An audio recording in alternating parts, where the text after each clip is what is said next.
So the book we're making today is a little bit more unique than a plain accordion fold book. If you want to find information on that, there's tons online. So I'm showing you kind of a fun way to bring back an old piece of artwork and give it a new life. So this was a collage I made that I just didn't like that much. And so I decided to make it into a book.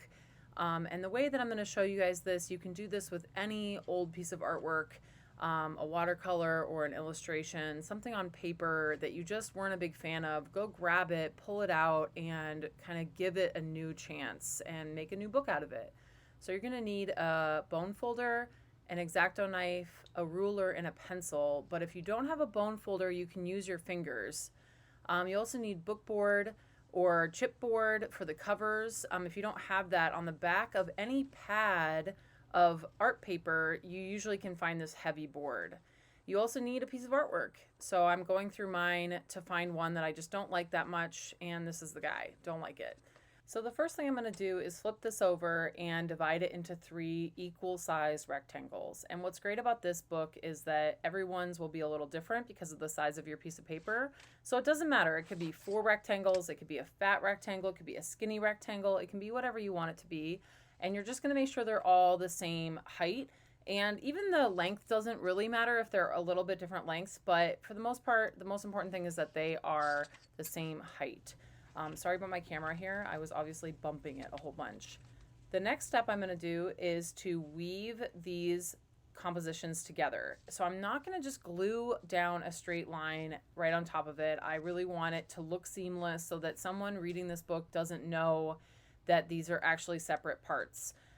So I'm just cutting it and testing it and cutting it and testing it. And eventually, once I'm happy with where it sits so that you can't even really tell, I'm going to glue it down. And then I let it dry. That's really important. A lot of this process, you can't rush it. Let it dry for 20 minutes and make sure it's nice and stiff. Once it's done, this is the fun part. We're going to do the accordion fold. And to do this, everybody does it wrong. So to do this, you're going to take your long rectangle and fold it in half. When you do that, you're lining everything up. You're lining the ends up. You're lining the top and bottom up. See here, I'm being careful about it. I'm taking my time. Once you're happy with it, then you can use a bone folder on that fold. This also works with pens or anything else around the house, but a bone folder just kind of makes a nice smooth fold.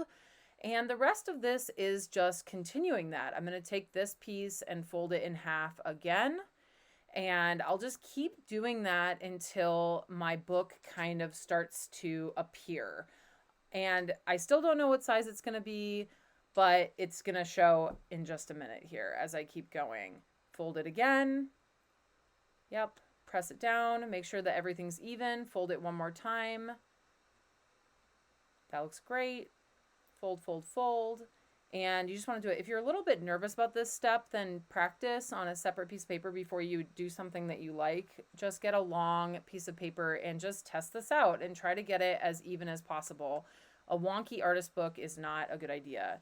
So you can do whatever you want with the back. You could paint it. I'm going to adhere this really thin piece of paper to it.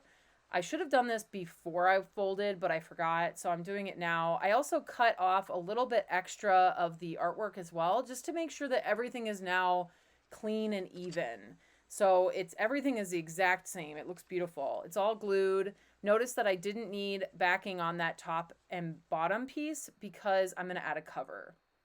So this is how you make a cover. At this point, I found out the size of my book. It's kind of a rectangle. So I took the measurements of the book and I want the cover to be a little bit bigger. Not quite a ½ inch, but like a ¼ inch larger than my book. I don't want it to be the exact same size. So I took my book board. Make sure you do a lot of cuts, clean cuts. You want this to be really clean. And I cut my piece of book board out. Just testing it.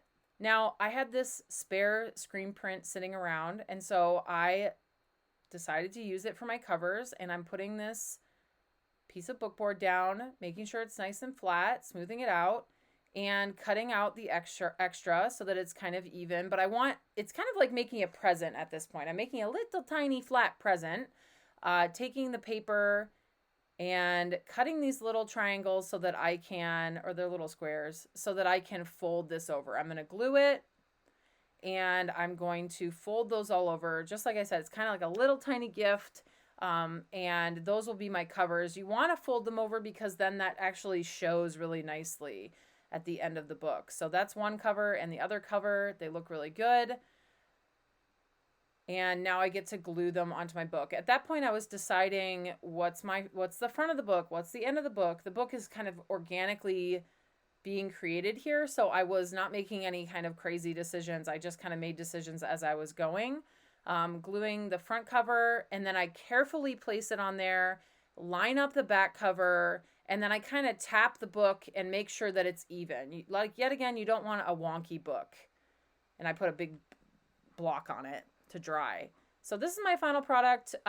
Well, before writing on it, at this point, I haven't written a title on it. I haven't colored it or decorated it more. This is just the book finished being constructed. And at this point, I could print out words to type a poem inside of it. I can draw inside of it more if I need to. The back definitely needs me to go and have fun with it. But that's your book. Just a reminder, yeah, you can pull it out. Looks great. There's all sorts of stuff. You can go both ways. So that's what's so fun about these kinds of books. They stand up. They can be sculptural. Just a reminder, this was the other book I made as a sample. You can see I colored on the front. I wrote my poem. I did everything I needed to do to kind of make it more of an artist book. So I hope you enjoyed this tutorial. I know it was a little bit quick.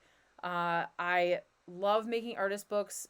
There's so many different types that you can make. There's so many places you can go. So I hope you have fun with it and have a great summer. Thank you. Oh, one last thing. These are some examples from the art show at Blue Lake from 2 summers ago when I taught accordion books in my sculpture class. So just so you know, this is doable at so many different sizes and so many different ways. So go check it out. Google accordion books. All right, I'm done now. Bye.